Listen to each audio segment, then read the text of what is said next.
So today in this practical we will learn about the presence of carbohydrates, fats and proteins and starch in the given food sample.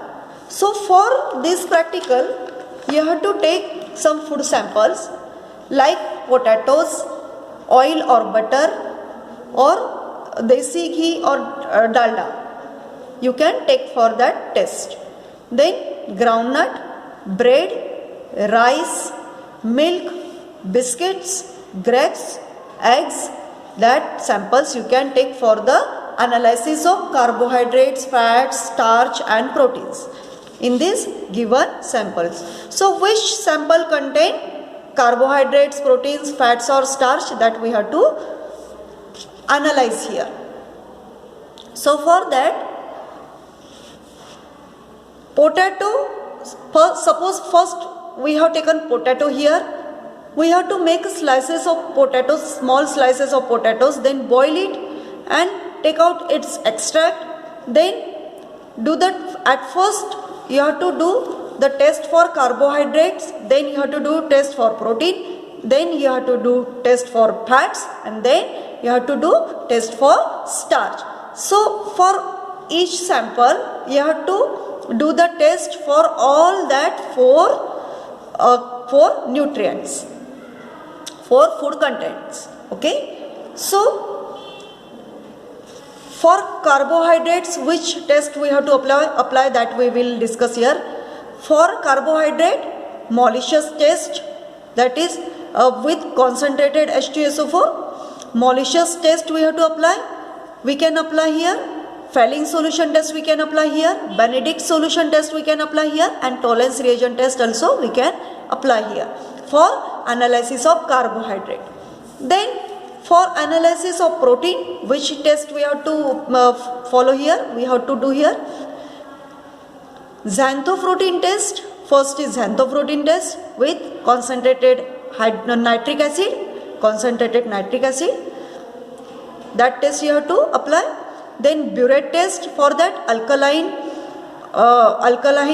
means NaOH plus CuSO4 copper sulfate you have to take here. Then third one is ninhydrin reagent test. That three tests we have to apply for the protein. Then for fats, at first we have to check solubility in water and in carbon tetrachloride.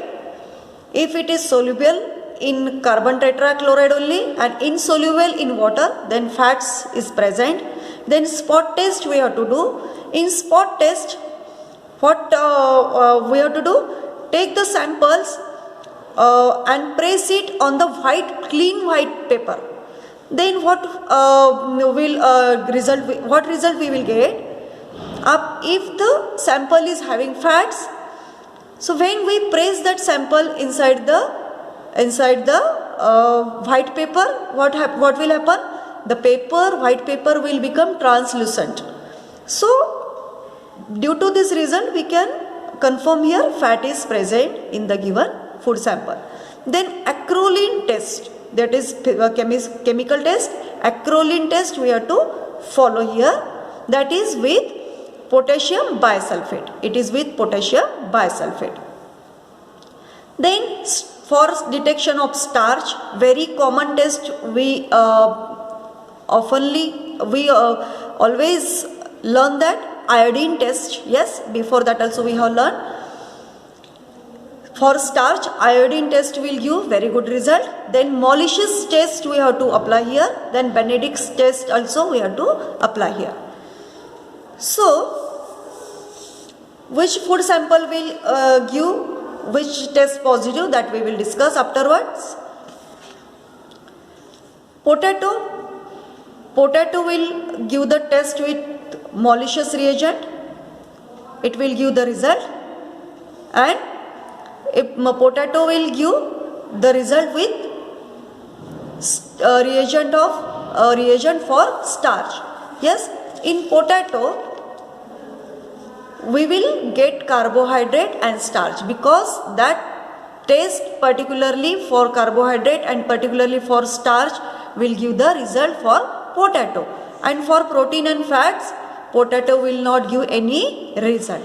So for oil, butter, ghee, which test will give result? Obviously fats. Fat is present here, that's why the test belonging to fats will give the result. So this test, acrolein spot test, that test will give result. Then groundnut also is having fats, that's why here groundnut also will give result for the fat. Groundnut also will give result for the fat. So next sample is bread. In bread, carbohydrate is present and starch is present, and again protein also we can detect. So for that, molasses test will give result for carbohydrate, then protein test also will give result, then starch test also will give result, but not fats test. Then the next sample is rice. For rice, we will get the result for carbohydrate test, protein test as well for starch test. Here also molasses test will give result for carbohydrate, then protein and starch also we can analyze. So it is very unique sample, that is milk. So milk will give test for result for carbohydrate test, protein test, and for fat also it will give the result. Mean all the three nutrients, three components are present in the milk: carbohydrates, proteins and fats. So, and for carbohydrates, these tests are here: molasses test, Fehling solution test, Benedict solution test, and Tollens reagent. But for this sample, which are giving result for carbohydrate, these are not. This will not give result for all carbohydrate test. Only this will give result for molasses test. But milk is the sample which will give positive result with all the test for the carbohydrate. मतलब carbohydrate के सभी test के लिए milk result देगा. बाकी substance में भी, food substance में, फूड सैंपल में भी कार्बोहाइड्रेट हमको मिला है, लेकिन वो ये सभी टेस्ट नहीं रिजल्ट देगा. यहाँ पर only malicious test we can for by this malicious test we can get the result very clearly. Then in biscuit all that four things are present, that is carbohydrates, proteins, fats and starch. So biscuit also will give result for malicious test and we can analyze the carbohydrate. Then for protein also it will give test, for fats also it will give test, and for starch also it will give test. Grapes, in grapes carbohydrates we can find, and all test will give the result which are present here for the carbohydrate. Means carbohydrate के लिए जो ये test यहाँ पर mention किए वो सभी test यहाँ पर ग्रेप्स के लिए रिजल्ट देगी. Then in eggs protein is present, that we can analyze by the protein test, by the test for the proteins. So we know that carbohydrate, proteins, fats and starch, all that things are very important for our nourishment, for the nourishment of our body. So protein and fat that are very important for our growth, for the growth of tissues, and carbohydrate is also very important for us, and starch is also important. So all that nutrient, about that nutrient we have to analyze here, in which food content, in which food sample which content is present. So this was about the study of carbohydrates, study of presence of carbohydrates, fats, proteins and starch in the given food sample. So this was about that practical. So here we will analyze the presence of carbohydrate, then starch, then fats and proteins, whether it is present in the given food sample. Through this chart we will see the result. So if first we will see the test for carbohydrates, we will discuss here. First test is malicious test. If the malicious test will give result, we will get the deep violet color ring is formed at the junction of two layers. That is the test for carbohydrate. Then we can say carbohydrate is present. Then Fehling solution test, brick red precipitate is formed in that test, means glucose reducing sugar is confirmed here. Then Benedict solution test, brick red precipitate is observed here. Then we can say glucose or reducing sugar, that is carbohydrate, is present. Then Tollens reagent test, shiny silver mirror is formed, so that we can say presence of reducing sugar, that is glucose, is confirmed. So most of that samples what we have seen, that gives only malicious test because only carbohydrate is present, in which potato, in bread, in rice, in biscuit only carbohydrate is present, but in milk and in grape we can see all the test will give result, because in milk and grape we will find the glucose, that is reducing sugar. That's why all the test for the carbohydrate, that milk and grape sample will give result. So the next step, the next test we will see for the analysis of starch. So here iodine solution test will give the very clear result. So here malicious test, for malicious test carbohydrate we can analyze, but here by Benedict's test, if no red pipette is formed there, then we can say only the starch may be present. But iodine test is the very sure test for the identification, for the confirmation of starch. So by applying iodine solution, a deep blue color will appear, is produced here.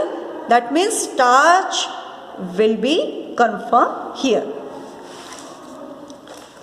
So the next analysis is for the fats. So for fats, first we have to check the solubility. First, solubility in water. If oil is present, fat is present, it will not soluble in water. And then we have to check the solubility in carbon tetrachloride. Clear solution if we get, then fat is present, that we can confirm. Then spot test also will confirm the presence of fats. Then for spot test we can apply clear white paper or tissue paper. Then acrolein test. In that acrolein test we have to apply potassium bisulfate. Potassium bisulfate we have to apply here. Then we will get the pungent irritating smell, and that confirm presence of fat in the given food sample. The next test is for protein. It is very important. We know that protein is very important for us. All are important, but we will see now protein. The test for protein is burette test and ninhydrin test. These are the very clear tests we will get here and we can do in our lab. So xanthoprotein test is also very sure. In that xanthoprotein test we have to apply concentrated nitric acid, and then yellow precipitate we will get here. Then burette test we will do here. For that, copper sulfate solution with sodium hydroxide we have to apply here. Then we will get a violet color. Then we can confirm here protein. So we can say protein is present in the given food sample. Then the ninhydrin test, it is also very good test, sure test. When we will apply ninhydrin solution in the given sample, solution of the sample, blue colorization we will get. Then if we will get the blue colorization, then we can say presence of protein in the given sample. Means protein, presence of protein will be confirmed in the given food sample. So these were the tests for the analysis of carbohydrates, proteins, starch and fat. Okay, so make the chart for this as like this chart you can make, and which test for which content, which nutrition you have to apply, that is given here. For starch only iodine test you have to apply, that is very important. Don't apply the another test, only iodine test will give very clear result here. Okay.